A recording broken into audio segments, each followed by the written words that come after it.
You know, the Bonder on Skid Car is the best training tool to teach someone the basics of performance driving, vision, vehicle dynamics, line technique.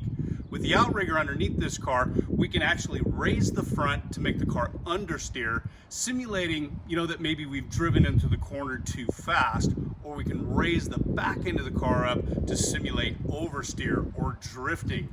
The important thing here is having good visual skills.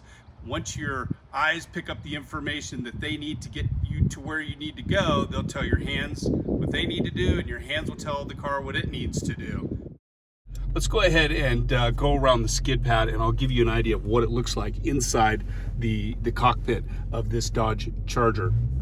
Now, we're gonna go around the skid pad, and here it's a very confined area, and we need to be very precise with the way that we're managing the vehicle.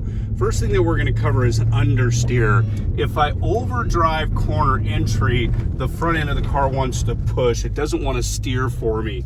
The next time I go into that corner, what I need to do is go slower. Don't overdrive corner entry. Then the next thing I want to do is go through oversteer, the rear wheel skid. I'm going to raise the back end of the car up. We're going to drive into the corner, and the car is going to start to get loose. First thing I need to do is steer into the skid. Then when the car hooks up, comes back to straight, and you steer back to straight. First, most important, look for the path that I want the car to take.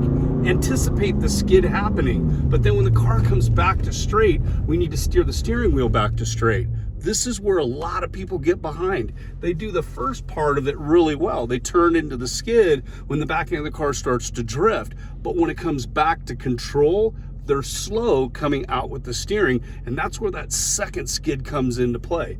One, anticipate the skid happening. Two, anticipate the skid coming back to straight, and just steer the steering wheel back to straight as it points in the direction that you want it to go.